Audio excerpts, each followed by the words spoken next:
The value in networking. I like in-person dealing more now with the shows. There was a lot of foul activity going on, and no one's talking about it. I feel like I see less patience in the hobby today. And I want to get your thoughts on it. When you hear of the large dollar amounts now around PMGs, what do you think? What it takes for someone to spend that much money on any card. Fanatics did something tonight I had never heard about. They have a lottery. We got you on the line. Oh my goodness, we're both on the line. I don't think that the fact that they did Be Friends and Jackass is going to have any impact on how they treat sports cards. So I asked you, FD, since we're rolling with FD. Let's roll, man. What's up? You got to let the people know who you're rolling with, man. Well, obviously I'm rolling with FD.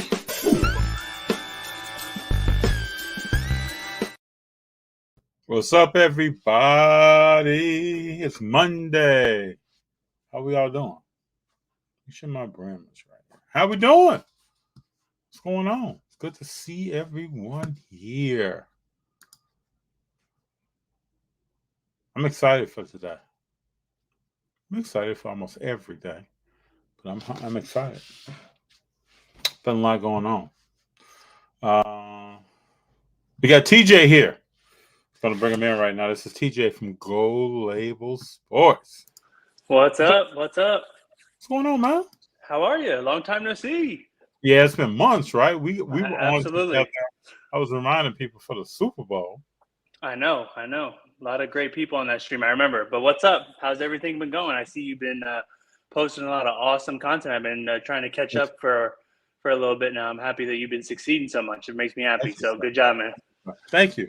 Just been trying to put the energy in, to Absolutely. I appreciate you saying that. It means a lot.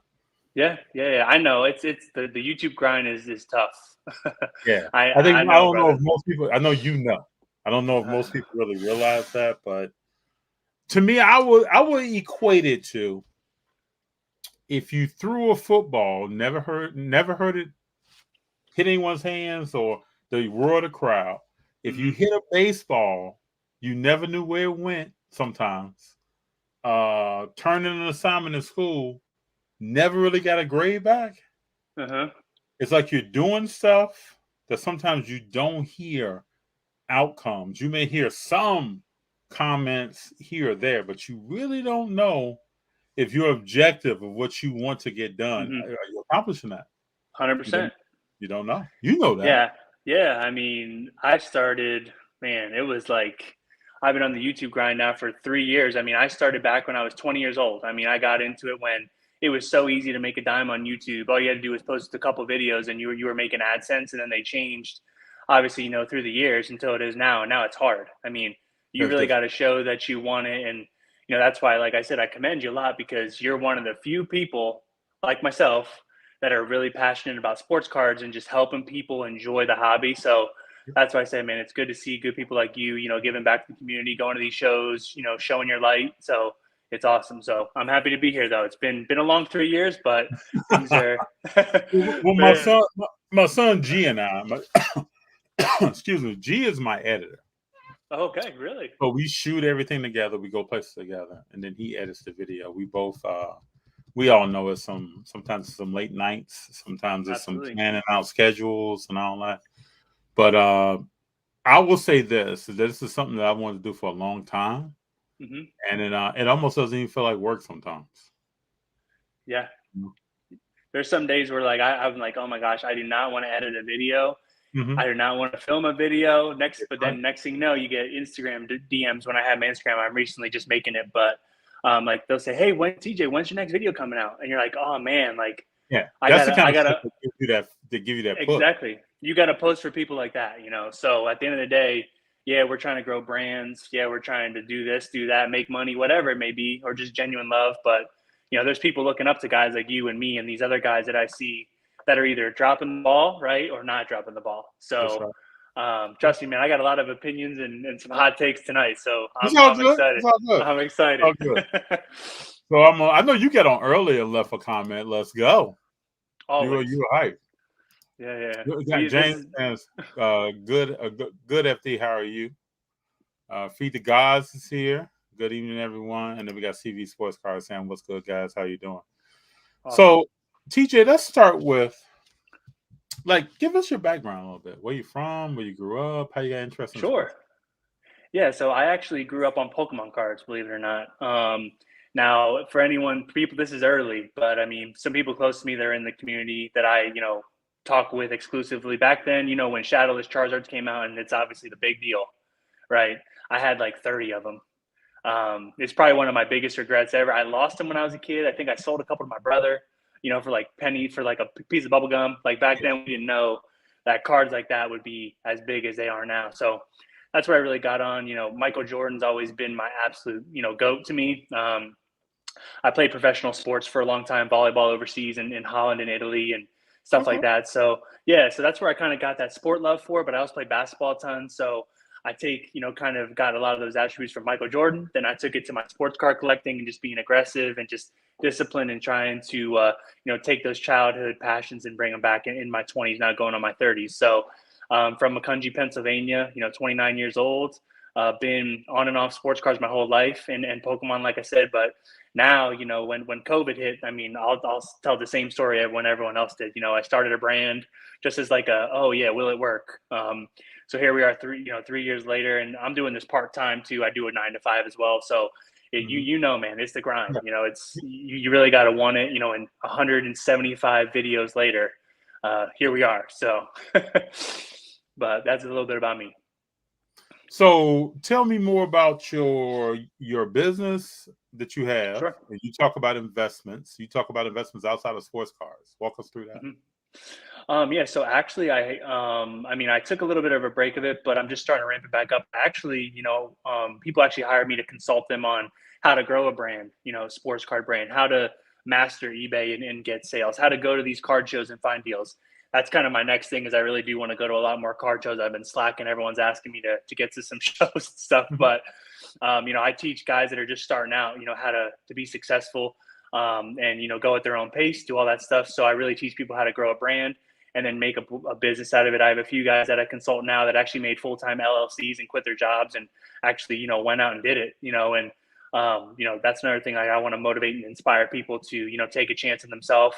And, some people it's worked out for, and some people it hasn't. So, more successes than losses, but, I love what I do. I love inspiring the younger generation to, go out and use sports cards as an avenue to get away from their stresses, to make it a passion, to, even inspire and motivate, other people through their work too. So that's really what I try to do. And, I've been blessed enough to monetize all that stuff, which is cool, but, I'm not even close to being done yet. We got a lot of exciting things for 2023 that are in the works. So I'm excited. So when you look at the sports card market, let's get into some meat of this. All right. What Awesome. do you see coming up in the future? What do you see the market at in 12 months, 18 months? I've said this in videos. I think it's time for people to really understand that, sealed wax is a really good investment. I've said this before. I think, you have these big, huge banger cards that are worth thousands of dollars, right? But people right now, I know a couple of my buddies that they started off when COVID started, right? When this whole thing became really something in the mainstream media, they just would buy every set that come out, Pokemon, sports. They took like 10 grand and made it over 500,000 already. Just packing out stuff. So I think right now too, I think people should really start to invest in just keeping wax sealed too. I think that's actually appreciating. I did some math. It was like 20% year over year from even like the little lower sets, to obviously the bigger sets like National Treasures, Crown Royal stuff, Crown Royale, stuff like that. So it's kind of, that's where I'm at right now. And like, I've done the cards already. So like, I'm pretty familiar with, the market with the cards, but my next venture for me, to be honest, is I really want to invest and do some, sealed wax now, Pokemon and sports cards, and just test it out. So, and see what happens. But, all signs are pointing towards, for me at least, trying a new thing. And I think other people should, because they're having success as well. But don't get me wrong, you can still flip cards. People may think you can't flip cards. You're wrong. People, you just got to do your research and hunt. It's a lot harder to find those flips now. But if you like that's where eBay comes into play, right? You got to be willing to get up at 4 a.m. and find the deals. You got to find the sellers that have the great cards. People aren't willing to they're not willing to put in the work. And then they're sitting there complaining, going, Why can't I make a sale on eBay? Why don't I get 1,000 subscribers on YouTube? Why don't I do this, do that? You got to put in the work. Like, it's in anything in life. If you want to be great, you got to put in the work, period. Because I found on eBay that you may find a card ended. That's said the auction is ending at an odd time. Like whoever put it up, the auction is ending at an odd time. Or the description does not allow a lot of people to find that card. Absolutely. And then you just run up on something. Mm-hmm. But it's like you can find that, for me personally, like I could be on eBay over an hour just searching, doing something else. Like something's in the background. Maybe my son is watching something or something's going on. I'm just searching and I'll find something that, like, I've looked yesterday. I didn't see this, but I see it right now. So I agree with you on you don't know what you can find if you're just out there browsing. Absolutely. And one of the things that eBay is really focusing on too, anyone that's watching, if you're familiar with how digital marketing works, that's my 9 to 5. So my 9 to 5 is, I literally build brands for people for a living. So one of the things, SEO is what it's called. So it's using different keywords to be found, just like a website, just like your social media. Everyone's gravitating towards that, even eBay now, even though it's a private marketplace. They use an SEO-driven kind of feature and people don't know about. If you use different keywords and misplace them, right? If I go Michael Jordan PSA 9, but if I switch it and go PSA 9 Michael Jordan, you'll actually get different results and different cards that pop up. That's true. And people don't know that. So just play around with it. There's a lot of deals out there to still be found, a lot of deals. And there's plenty of people right now that are giving away their collections for a very low dollar amount that you can flip and make that first sale and really propel you on to making it, a little side hustle. So TJ is dropping gems, people. I hope folks are listening to this because it's great knowledge. We got Big John here that's saying, yo, Feed the God says, I have a couple of sealed Pokemon boxes. Bought it at MSRP, and they both indicated about at least 150%. So let me ask you this, TJ. On your focus on sealed wax, are you looking at certain years with certain rookies involved? Or what's a little bit of the strategy there? Yeah, so my main thing right now, it really goes down to budget. So basically, how I really define a goal, right? For me, I sit down and I literally plan it out for a month or two. I sit down and weigh out the pros, the cons. I go into the market. I see what's happening. I pay attention to social media. I didn't post videos for about 3.5 months because I was literally just researching. I was watching my competitors. I was watching what people are doing. I'm seeing the noise. I'm gonna tell you this. So I track people, right? Yeah. And people that I notice have a certain work ethic, right? Mm-hmm. And I knew you were not gone. Nope. I knew that. I was planning. And sometimes too, it's you got to sit back and watch for a little bit and to see what happens. And while everyone's, sitting there going, man, I'm selling my sports cards. I'm kind of giving up. I sat there. He's like, you know what? I'm going to sell these cards. I'm going to make money on them because remember, I hunted these cards down at 4 a.m. I'm being dead honest with you. I hunted these cards down at 4 a.m., 12 at night when people are asleep. So I already know I make money. I made at least, I did when I actually sold my recent collection. Now I'm going to take all that money and, I just got married too. So I had to use some of it for that. Yeah, thanks. And then I used some of that. But then I was sitting there planning on my next move. I said, you know what? Now I'm going to do, like you said, the sealed wax and just see. So it is a little disappointing because I've seen huge names now just quit.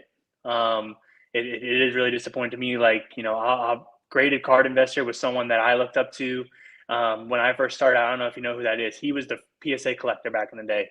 Okay. He had to change. Oh yeah, I know. Yeah, I know who that is. He was the goat. I used to watch his YouTube stuff all the time. He's the goat. To me, when I found him, he's the one who got me into it again.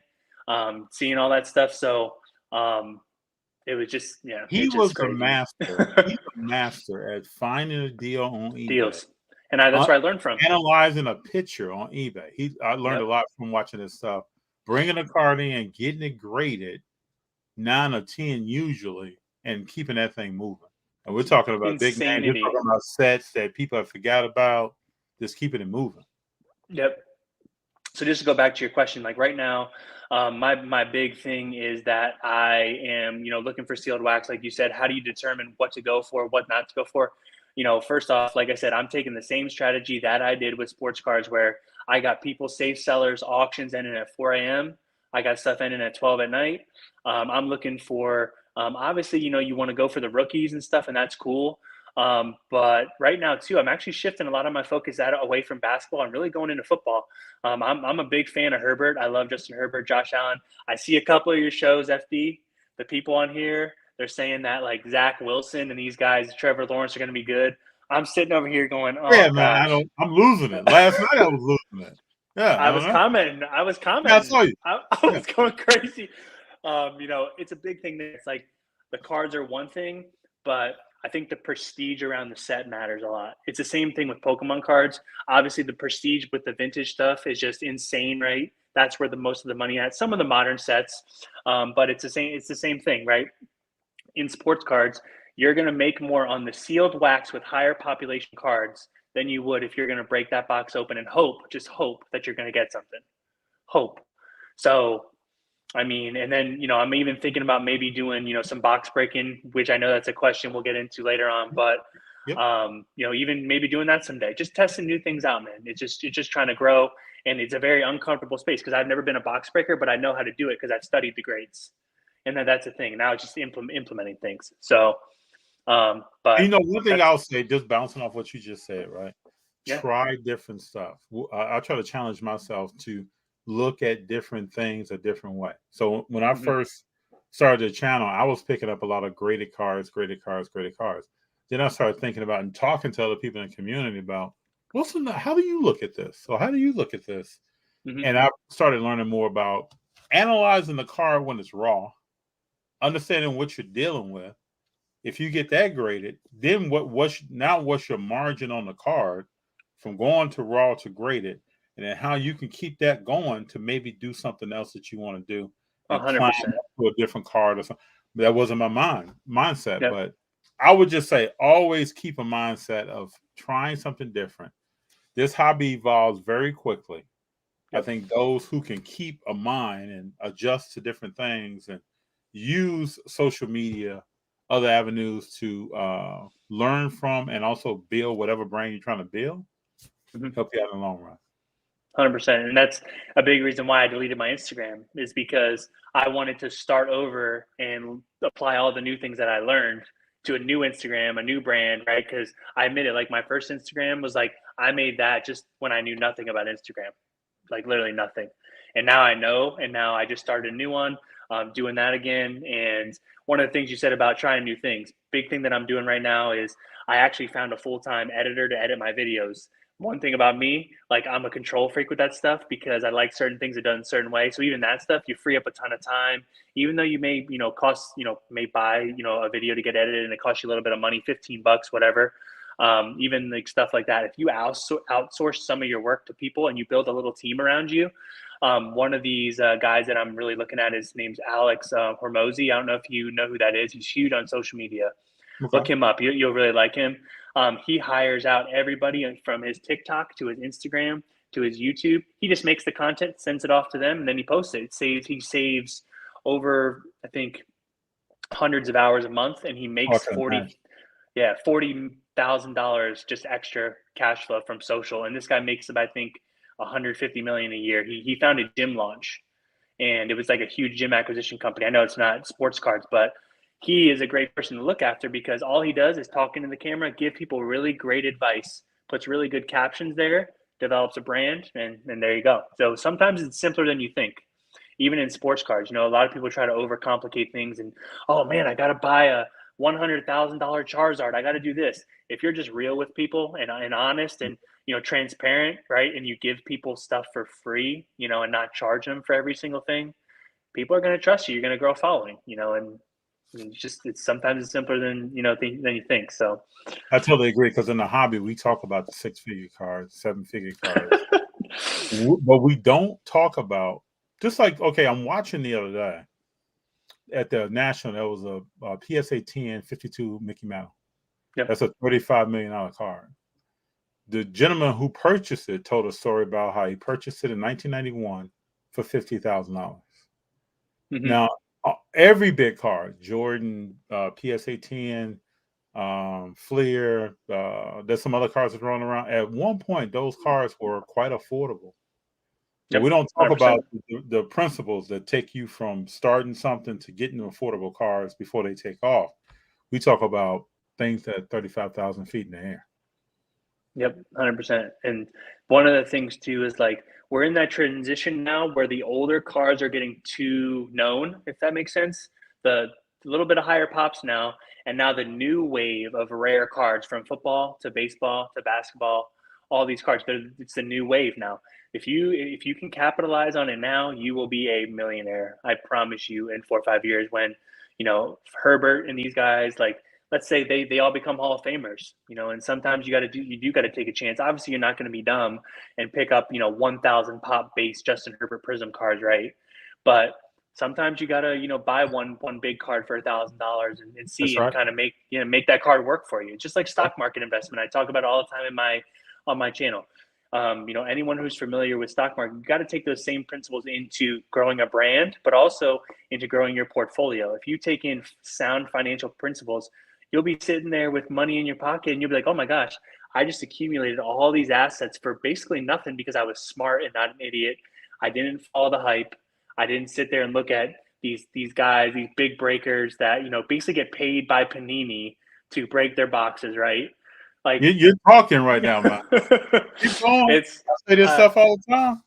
I know it's social media is cool, but at the end of the day, you got to focus on your impact and what you're really doing with your videos and being unique, being you. And like I said, that's why I love your show. And that's not me just saying it because you're unique, you're you do your thing.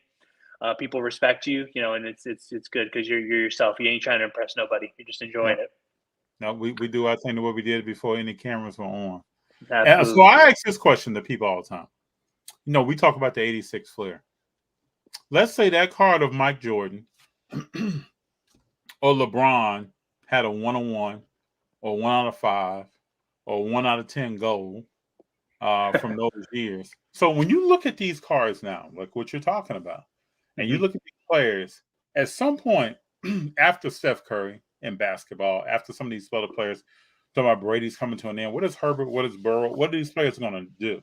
Who's going to have 3 Super Bowls under their belt, 4, be a legend, go into the Hall of Fame with a card that's 1 out of 5 from their rookie year?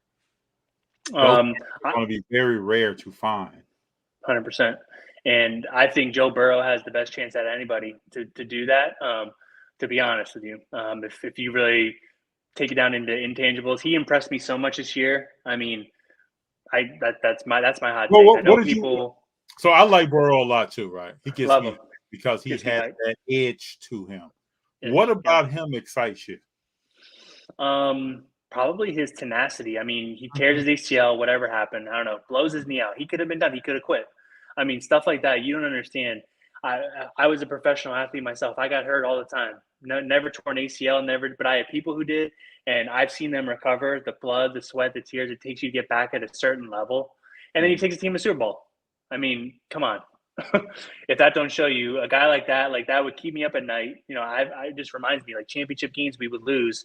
I go to bed at night over in Europe, and you're sitting there going, man, like, you know what? I take that newspaper, paste it right to my wall, and I'm seeing that every day. Every day. And I think Burrow does that. He's that type of player, from LSU to Bengals, and just taking a crappy team and making them great. I agree with you. He got an edge. He definitely has an edge to him. 100%.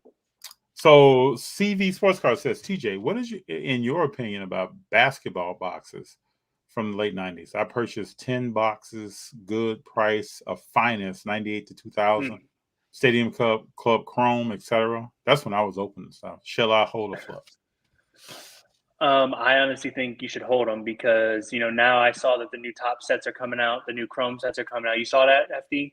Mm-hmm. I would hold them until those sets come out, and then I think you're going to see some market movement. So definitely hold them. But those are great buys, man. Great buys. Big John, when you have a lot of low end and base, selling on eBay gets hard and you lose enthusiasm. Mm-hmm.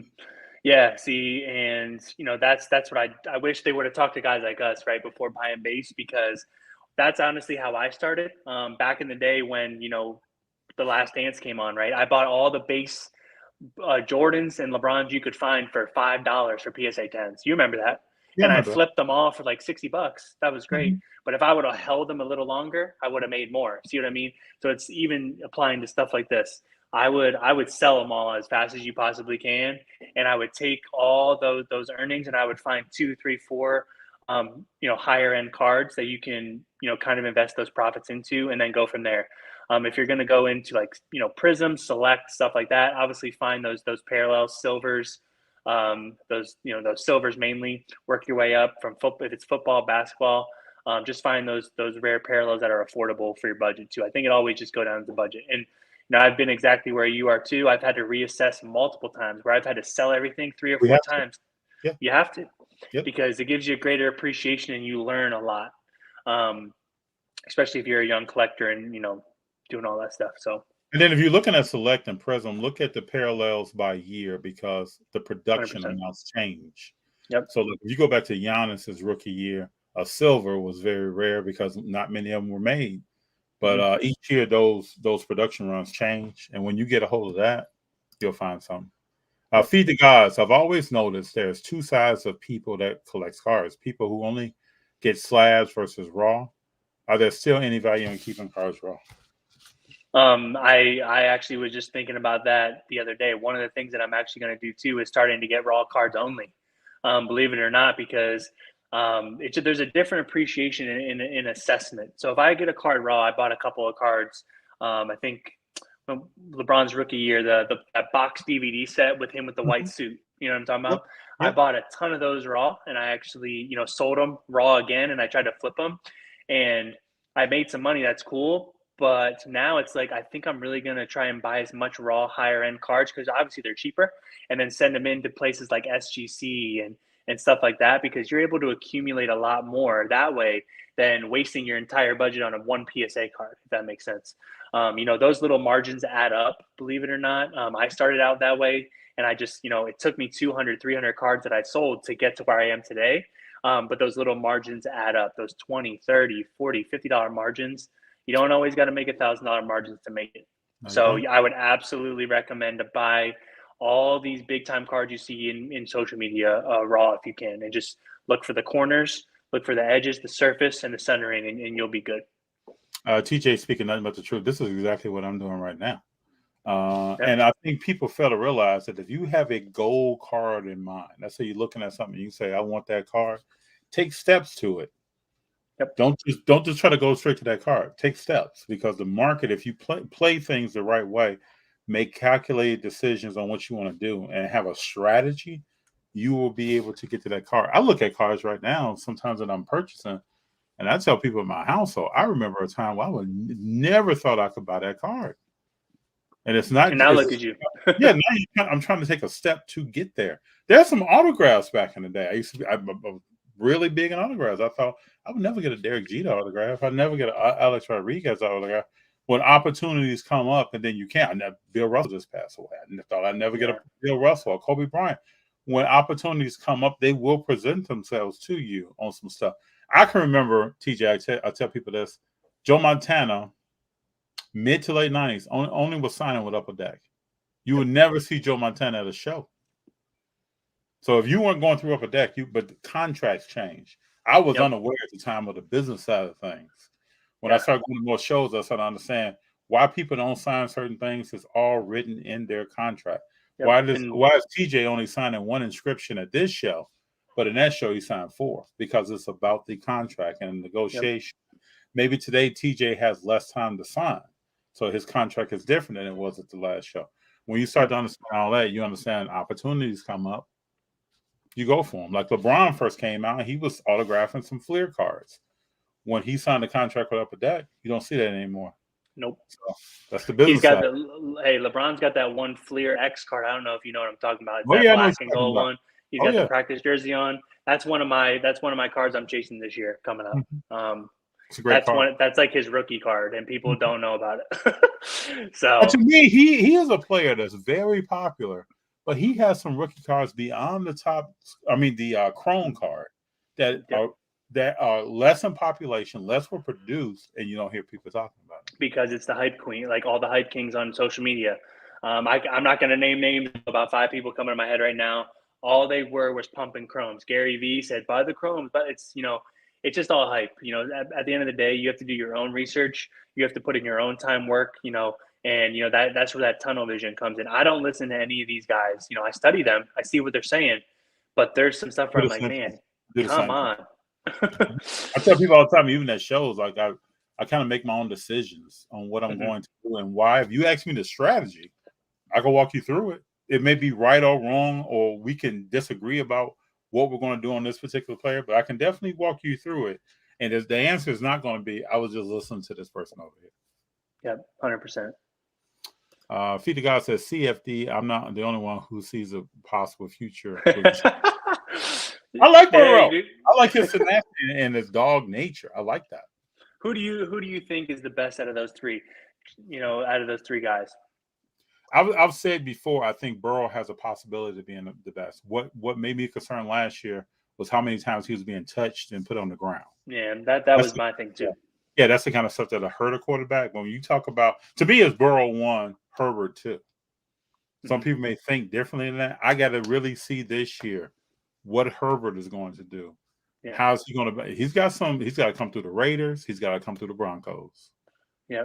Oh yeah, and both those teams, like I said, Drew Lock is another one. I think he's going to get killed. I think he's going to get killed. I don't even think Drew Lock is a good quarterback. Yeah, he's horrible. I mean, people are really making videos on it.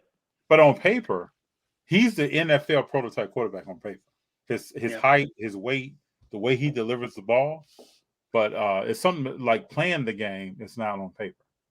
A lot different. You can, just like I told you, I played sports. Like you could see guys pounding balls in volleyball and hitting lines, right? You see the USNS team just pounding. They couldn't go in the game to play to save their life. It's the same thing. So that's what I really look at it, and by teams, right? Like the Broncos, their defense is always pretty good, but their offense has struggled mightily. I feel it's like since Peyton Manning left. Chargers, I actually have some buddies on the Chargers that I personally know on defense. I know Kazir White, Kazir White.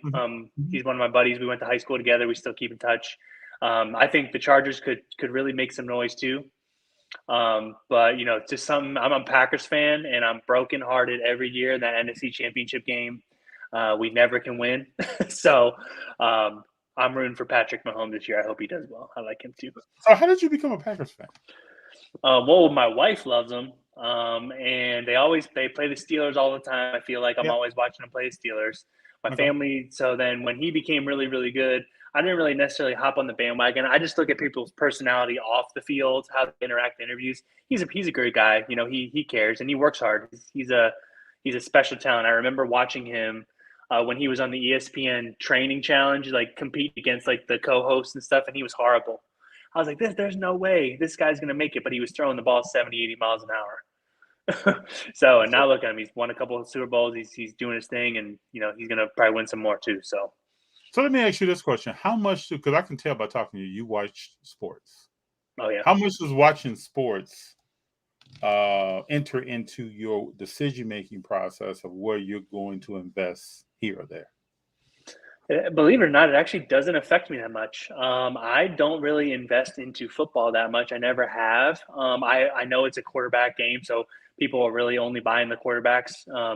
But when I watch, I'm really watching to see, one, I'm trying to predict who the contenders are going to be. So I will invest, but I've always been a vintage guy. I've never been a modern guy. Okay. I'm only really starting to even look at modern just on sealed wax. And maybe buy some, rare Patrick Mahomes cards or, stuff like that just to see how it works. But I'm really only been a vintage guy. How it works, and what's happening throughout the seasons really doesn't impact my investing strategy too much. Well, see, that's what I tell people. There's a different way to do everything, right? So, like primarily now, when I watch sports, I'm prospecting something. Yeah. I'm looking to see who is this player, where they're going to be long-term, where they're going to be short-term, and then how's that kind of fall into what am I about to start doing. Yeah. But there's different ways to do everything. 100%. So let's go back to Mahomes. Like I have a prediction that I think Mahomes is going to have a flip career where he's going to have success up front that we've already seen. And on the back, he's going to fall off? I think he's going to struggle because when you have the cheetah, man, running a route, you can throw a ball that's accurate to him or it could be 10 yards away. He's going to go get the ball. You can bring in a player like Juju Smith-Schuster. There's a bunch of other wide receivers you can be in. They don't have the ability to do that. Nope. So it's going to be on Patrick Mahomes. Now, if he can drop back and put the ball where it needs to be, which I think he can, then he's going to be okay. But if he goes to that Patrick Mahomes that's running and let me just sling this thing and let him work it out down there, that's not going to work out. It ain't working. Nope. Yeah, the Dolphins are going to be a lot better. I still think Tua is going to struggle, though. I think Tua is going to struggle, too. Yeah. I don't think he has the arm like strength for the NFL. Yeah, and I like him, too. But, everyone's hype on him still. I just feel like this is his year. If you don't do anything this year, it could be a bust career, but people can turn it around, too. You never know. I mean, it's really just how you attack your offseason and make use of your contract. When I was playing, if I knew I had 3 years with the team, I was doing every single possible thing that I possibly could to be the best I could. It's the same thing that these players got to do. If you have a 5-year rookie deal, you better be working your butt off those 5 years and not, just enjoying the limelight. So it's really just how the players take it in. But it's true. Because after that 5, it could be jackpot time. You're done. Yeah. So we got, does anyone think that the original Stadium Club is super underrated? Mainly talking about the quality. Well, those cards changed the game as far as picture quality. Absolutely. Yeah. Some of those Stadium Club Michael Jordan cards were some really popular cards a little bit ago. And, there's obviously some rare parallel inserts in there now and, every single set. But I don't think it's underrated, but obviously there's more base cards. But I think the cards you can get out of it are underrated depending on the social media hype. So you said earlier you've gotten rid of all your single cards? I literally sold everything. Okay. So the reason why is because, like I said, I'm about to start my buying. I usually start my buying towards the end of the year because that's when everyone's trying to get rid of it for Christmas time. You can get so many sales, so many deals. When fall starts, and fall's coming up quick, that's usually my big powerhouse buying. I go through, literally take it through like a business quarters. I don't know if you're familiar with that, but like you have Q1, Q2, Q3, Q4. Q1 is when I'm buying as much as I can.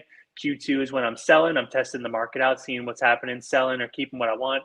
And then, Q3, I'm buying more. Q4, I'm selling. So what do you think about the card values dipping? What will be, let me ask this question. What is your strategy in a declining market where prices are dipping? Are you buying, selling? What would you recommend to someone that asks you that question? So I take a finance approach to it. So stock market, right? You hear it all the time, even right now. It's big. Everyone's worried that the stock market is going to crash, right? Same thing with the sports card market. They're kind of getting a little cynical with it and going, man, the sports cards are over. Sports card are over. I got 5 people that I actually personally know that their grandfathers have been collecting cards since Mickey Mantle back in the 30s, whatever, right? Back in the 30s, okay?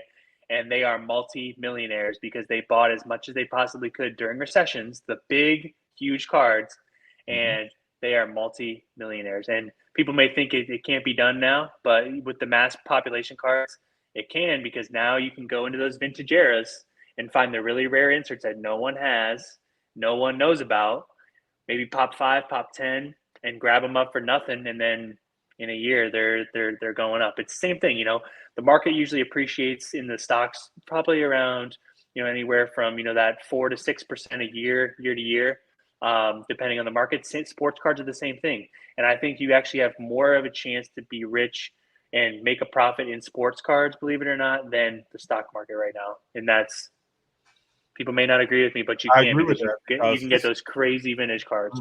And growth over time has shown us that the numbers do not lie. Yep. And back in the day, actually, the reason why they bought the sports cards was to battle inflation, because they wanted to protect their money inside of a card. And it's pretty cool. If you do your research, you can find some really awesome documentaries, stories, and you can really, battle test it with the market today and see, oh man, it's the same type of deal. I could go out and, get these really low cards and low pop cards for $300, $400, $500 to $1,000, hold them for 5 years and quadruple my money. Speaking nothing but facts, man. Nothing but facts. It's just interesting to me, even in the hobby though. You talk to people and you tell them some of this stuff, and they're looking at you like, what are you talking about? You're crazy. It's basic economics. Basic economics. When there's a market that crashes, is about to crash, you buy as much as you possibly can. When there's a market that's high, that's when you sell. You buy low, you sell high. And then when you come out of that dip, the returns on things are not that 4 to 6% that you saw before. No, they're like 25, 30%. 25, 30%. And, yes. Yeah. And I mean, I was even talking to my wife, about this a little bit before, and I was like, man, who would have thought a little piece of cardboard could make either that much money or change somebody's life or inspire somebody to finally post on social media and, be comfortable with themselves and do all these things. I think, sports card making a comeback, just because of COVID has been amazing. Been amazing. I agree. What do you think is going to happen in the upcoming NFL season? Well, you got any predictions on? Well, Packers are going to lose in the NFC Championship. Packers are going to lose in the NFC Championship. I think Rams are going to be tough, I think, to beat this year. Did they get past Tampa Bay? That's what I was saying. I think Brady is going to win this year because that's just how the NFL works. You know what I mean? So I think I would love to see Tampa Bay versus the Chargers in the Super Bowl. Oh, that'd be a great game. I think that'd be wonderful. Wonderful. I might have to come down to California and visit you for that one. Yeah, you had to come. You had to kick it, man. I think that'd be phenomenal. You're talking about the hype of that game, the two quarterbacks that are involved, the other players that are on the teams. It'd be crazy, but I mean, we will see. The Tampa was I predicted Tampa to go to the Super Bowl last year. They were really one play away from shaking everything up. Yeah, this year is a year that I just don't know what's going to happen. I mean, even let's say, even the NBA, I'm a Miami Heat fan. I was heartbroken this year. I thought we were going to do it, but Jimmy Butler can't carry everybody. But I think Golden State's going to win again. So do I. This coming year, they're just so good. Yeah, I think the newer players are going to step up, and I think they're going to be even stronger than they were last year. The question is, who's going to come out of the East to play them? I don't know, because I don't think it's going to be Boston. Miami, the only reason I thought they couldn't pull it off is because they don't have enough scoring on the team. Yeah, and the thing is, Tyler Hero was hurt. I mean, I think that was a huge factor. I mean, and Duncan Robinson didn't play either. I was like, Spoelstra, what are you doing? You got this other guy in here that I don't even remember. He just signed a huge contract. Yeah, and he's sitting on the bench. That's our Splash Brothers. I think the worst thing they did though was let PJ Tucker get out the build. I'm a huge PJ Tucker fan. The way he plays defense is old school. He's an offensive threat, and he's hard nosed. I just love that in that kind of player. And I can't believe they let him go to the 76ers. Crazy. I couldn't believe that Milwaukee let him get out. People don't know. FD, are you buying Bill Russell? I don't plan to. Ironically, which is interesting, is that on Saturday, I was looking at some Bill Russell auto cards and thinking about a play maybe the next 2 months. I'm gonna tell you about me. I know I'm different as a collector, right? It's hard for me to purchase someone after they pass away. Me too, and that's what happened with Kobe too. It's just never do it. And I still can't buy his cards. Yeah, it's hard for me. So I just love Bill Russell for what he represented off the court as well as on. But Mr. G's Sacker, I don't know if I'm doing that right now. It's just interesting to me that on Saturday I was looking at cards and thinking about, I may try to do something by October, and Bill Russell passes away. So, and Glorious P has Tampa Bay versus Browns would be awesome. What do you think about Deshaun Watson? That 6-game suspension today, huh? I actually thought it was going to be a little bit longer. I thought it was going to be 8 games. I thought it was going to be half about half the season. That's what I thought. Yeah. I hope he learned from whatever he did. I hope so. I would hope so. But I thought that it would be a little bit longer. And I felt like something was coming. But at the end of the day, right? All that goes on. A lot of people are affected. I think more about the people that are affected than I do Deshaun Watson. But we still move Baker Mayfield. That's the thing that kind of got me. We still want to get. Where did he go? He's in Carolina now. Wow, he's going to start there. So we know that this is looming. but we still don't want Baker Mayfield. And I like Baker Mayfield, to be honest. I think he has a ton of potential. He's just short, in my opinion. But he's short, and his arm strength is of question at sometimes. Yeah. Yeah. Thanks for bringing that up. It's good to have full-fledged conversations about sports. There are some good things that happen in sports in the headlines. There are some things that not so. You said Michael Jordan is your all-time GOAT in the NBA? Yep, 100%. How would you compare? What do you think when people talk about Kobe Bryant could be the GOAT, LeBron James could be the GOAT? I think it's about how the same thing with impact, right? So who's had the most impact on the game of basketball? Michael Jordan. I mean, first things first comes Michael Jordan. And it goes by generation, right? So Kobe was a different generation. You know, True. LeBron's this generation. Obviously, there's generational greatness in anything you do, business, sports, cards, whatever. But I think, you know, if you're really wrapping your head around it, the all-time best 6 for 6, right? Didn't lose. I think he played harder teams than today. Mm-hmm. And I honestly think even though LeBron's 6'8", you know, 260, he would have got bullied back then. And I don't think he would have been able to take it. So do I. Kobe, I think LeBron is not really a physical. He's not really a physical player. He's just crazy athletic and muscular, big. And he's a player that, like, when I lived in Detroit, his first year in Miami, I went to see Detroit play Miami. And LeBron's speed on the court and jump in the building is totally different than what it looks like on TV. Yeah. I mean, he's a blazingly fast guy. Supposedly that's crazy fast. 4'4" in high school playing football. Yep, but the way he can move on the court, man, is you don't see stuff like that. Super athletic guy. Mm-hmm. And, you know, I think too, it's like this year showed a lot to me. I always invested in LeBron cards, and I told people on my channel, I mean, I'm sure you watch my videos, you heard me say invest in LeBron because of this. I'm definitely against it a little bit more now because I'm you know, he's not winning anymore, really. He gives up a ton on his teammates. Michael Jordan, like that Last Dance documentary, you know, he even though he was a little bit of a hard nose, right? He still made his players be great. Even, you know, the Steve Kerrs of the world, right? You know, he made those people. He made those people be great. LeBron doesn't make people be great, in my opinion. Money Mike says MJ 1, Kobe 2, LeBron not even top 10. Money Mike historically says LeBron is not in his top 10. I like Money Mike. I like Money Mike. You know, on my list, I have LeBron number 11 all time. Yeah. Now, if you want to talk about all time, I mean, that's a totally different conversation too. I don't have LeBron. Yeah, I have LeBron like 11, 12. We're thinking alike, TJ. I know. You know, I put that video out, man. I can't tell you how many people in the comments like, man, you're crazy. You're crazy, FD. Like, nah, bro. I can't put him above Bill Russell, Wilt, Tim Duncan. I could name several people that I just can't make that move. I even got Shaq above LeBron. I can see that. Because of pure dominance. I mean, go watch. If whoever's watching this, go watch some Shaq highlight tapes with the Orlando Magic. That's crazy. Not Lakers, Magic. He was absolutely dominating Michael Jordan when they played each other back in the day in the finals and, like, you know, in the Eastern Conference Finals and all that stuff. I mean, it was pretty scary. And that was when he was like 290.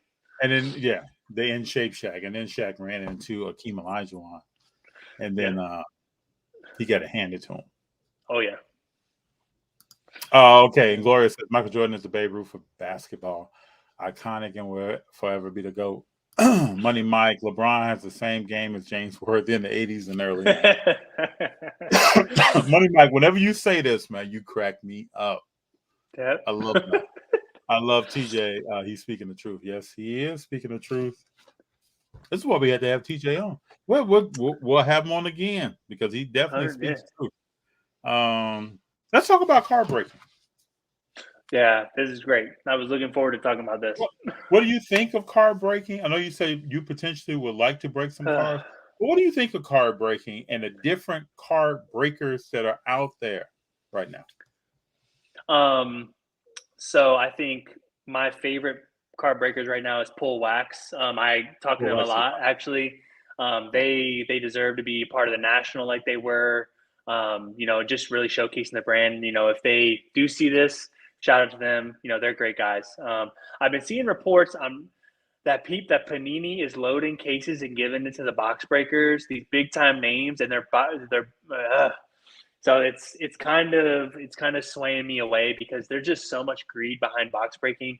I mean, you've seen, even Backyard Breaks. I heard all that stuff about them. That was horrible, and now they're getting reports of loading boxes, getting loaded Panini boxes with all the new sets that come out. Backyard pulled the logo man LeBron, then pulled the logo man Golden State, and it's statistically impossible.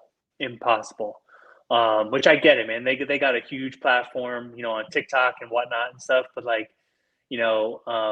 people are not stupid anymore. People can research. So let me say this. Let me just say this. Are these companies thinking, or are these breakers thinking that if I break cards and I yell and scream and I get excited, that it's going to drive people to their local card store or somewhere to get cards, and I'm helping the ecosystem? Could they be thinking that? I think, just like in sports, if you're playing sports and you guys make a great play, you guys get hype. It energizes the team. It's the same thing with box breaking. Don't get me wrong. I'm as hype as they come. You can tell now. Like, I'm jacked up to be here. On my videos, I'm jacked up, but I'm also real. And I would never, I'm going to say it again, never mislead my people who watch my channel, interact with me on a daily basis. Even if I was a box breaker, if I pulled $1,000 card and somebody earned that card, I would never keep it for myself on a technicality and do something stupid with it. I just couldn't do it. I don't know how people sleep at night, to be honest. Now, so I'll talk to breakers like locally here in LA and other places, and what they're trying to do. This is what I want. This is what I want to talk about breaking. What they're trying to do from a breaking perspective is totally different than some of this other stuff you may see. Like, they're trying to break cards in a way that TJ gets his cards, I get my cards. They don't know what's in the box per se. Now, I don't know if other people do, but you can clearly watch their breaks and know that this is strictly random what's going on. And that's how it should be. Yeah. I think, too, you're taking away integrity from the hobby, especially if let's say, I do my own breaks, right? And I'm getting emails from Panini. I'm getting emails from Fanatics. I'm getting emails from all these guys saying, man, we got all these boxes. We got specific ones just for you. So make sure you make it real cool. We got a special card in there, whatever. They're loading the boxes. I just couldn't do it. So I think, what you're saying with your guys, if they're doing it for the right reasons, I will sign up for breaks and support them. But if they're not, I just can't do it. I'm all about supporting breakers who are breaking cards at random, holding themselves accountable, and they want to progress the hobby overall. There have been several breakers that I have supported to the 9th degree because I just want people to know that all breaking is not the same. And this is why I bring up breaking when we have interviews with different people, that I really respect their insight, because all breaking is not the same. I think people should just understand that. Feed the God says, hold on, we got some more GOAT talk here. Art says, regarding GOAT, man, I have seen videos over and over again, and player in good old days were tough, no doubt, but they were not in shape and condition to do like the dudes nowadays. Yeah, I said it. Okay. I agree with that. Feed the God says, I would personally have LeBron down at 15th at the highest. And then Money Mike said 15 sounds about right for LeBron. If you think a player is a GOAT, then that's your dude. The collectors will make the determination based on value of the cards. It's just interesting to me, though, that if people are ranking LeBron highly and he is the GOAT, his market has changed drastically in the last 18 months. Yeah, it's actually gone down significantly. Significantly more than almost any player. And I think people are finally realizing too, LeBron's just doing a lot of dumb things lately, like how he's treating his teammates, his work ethic on the court. That stuff comes back to bite you. And obviously, if you want to talk about GOAT in terms of value of cards, Michael Jordan destroys everybody. I mean, in my opinion. So I agree with you, sir. Money Mike says, why are the 86 clear boxes so rare when the print one was in the millions? I mean, from what I saw, you just can't get one that has, is sealed. A lot of the packs and stuff are open. You can't get one that's sealed. And even if you pull out a great card, it could be significantly off-centered. There could be a gum stain on it. These boxes are just, a lot of them may have been printed, but the ones that you want to grade or take to the next level from a prospecting standpoint, that I would say that print run is pretty low. Yep. Big John, excitement is for the entertainment value, but if you have to find genuine breakers, I agree with this. Yep. From the bench, biggest pet peeve is breakers who know nothing about sports or players. Yeah, and that's what I was trying to say too. A lot of breakers that got in it strictly got in it because they didn't have a job. COVID happened; they had to stay in their house, and unfortunately, those guys reap the profits, and now they have huge brands. Not going to say names, but there's just a bunch of people that are not in it for the right reasons. Well, you got to think about this. Let's all think about this too. Take it back in time. Back in not that long ago, you could buy a box for a certain dollar amount and break it for 4x, 5x the value of that box. Yep. Where else are you going to find margins like that? So, yeah. And then people were buying stuff directly from companies. I mean, there was a lot going on. So, yep. CV says LeBron 15th all-time 100th in character. What took the cake for me one time is that he was yelling at his teammates for rebounding with the Lakers, and LeBron didn't even rebound the ball. I made it short on that. He up, man. He was shouting, "Oh, we got it on!" And someone else rebounded the ball. From the bench, going to the Lakers was the worst decision for LeBron.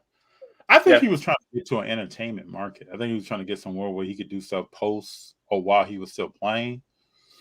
And there's no place like LA for that. So, oh yeah. What do you think about Steph Curry? I'm very happy that he won. I think their story the last couple of years has been amazing. I mean, record, one of the worst records in the league. Jordan Poole coming out of nowhere, being a superstar. Klay Thompson's return. I mean, and then Klay finally kind of got back into the groove and, really helped them propel to the finals. And then Steph Curry finally winning a finals MVP. I think that alone just put him almost in the top, I wouldn't say top 10, but I mean, if he gets a couple more, I think he's the greatest three-point shooter of all time, obviously. And he's been on some of the greatest teams, but I think this year they're going to come right on back because I think they're going to have, be even deeper on that bench. Hope that they pick up a good center, to be honest. I think that was where they were really lacking when I was watching the finals. They were getting hammered down low. So if they can get a good center, I think they'll be even more dominant. Yeah. Money Mike says, how is LeBron exquisite outside of Jordan or Kobe exquisite autos? I'm going to go back to the hype. People, it's just the hype from golden auctions to the big breakers to all these guys at the shows. It's all about celebrity publication too. So if a celebrity's going, man, the exquisite, it's just like Gary Vee with Jordan rookie cards. People don't understand. There's a reason why they're saying it, because either they're getting paid by the big companies or it's a pump and dump. They get the market to a certain area, they sell out, they never buy it again. Just like with the Dwayne Johnson Miami Hurricane football card. It was the same thing. I remember when that card was on eBay for like $4. Yep. Now it's in the thousands, I think. That card took off. Yep. And no other card in that set is really worth. We got Ray Lewis, you got Warren Sapp. No other card in that set is really worth too much at all.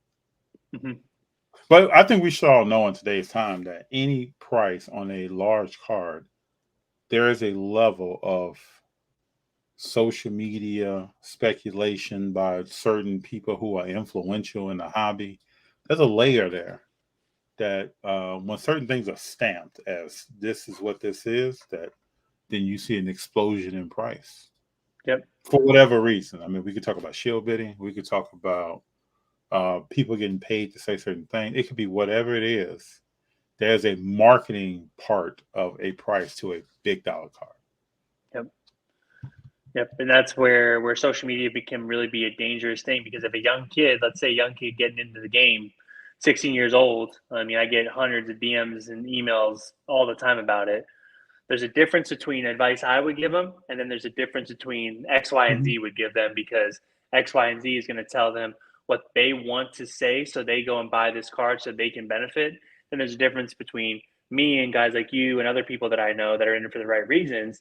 They'll tell the guy and walk them through step by step how to start, how to get this X amount of sales, how to grow on social media, stuff like that. So it's just, you really got to watch who you trust and who you watch, because social media is a dangerous thing.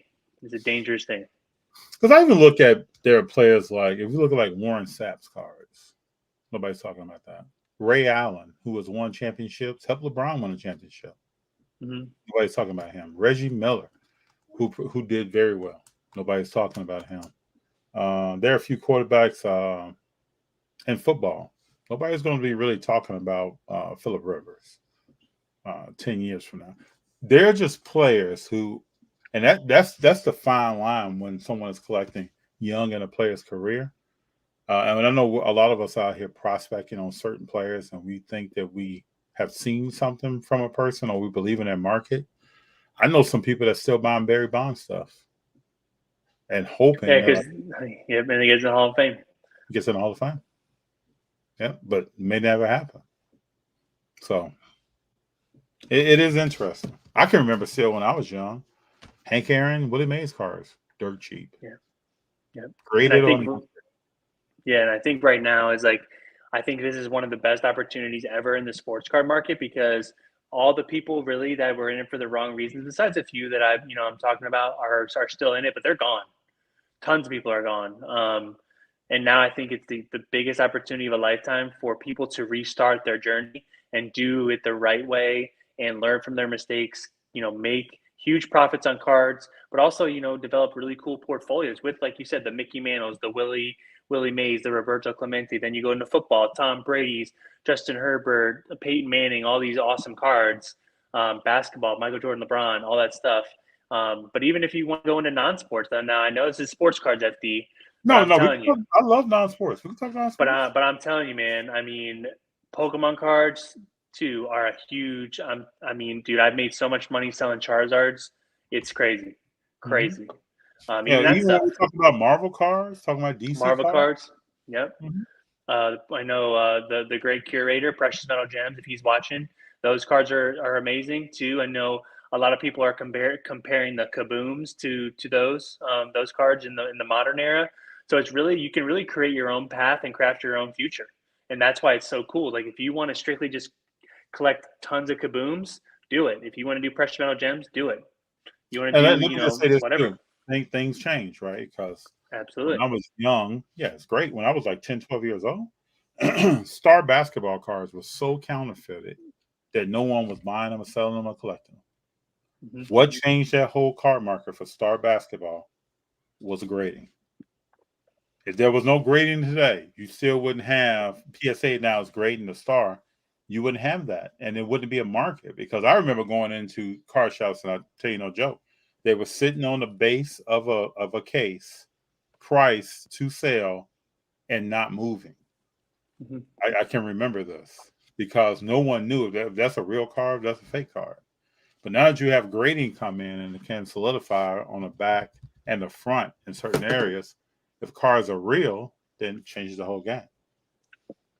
Who are you grading with the most right now? PSA still? I know they're over here. PSA and Beckett primarily. There are some cards that I think I want to send to SGC eventually.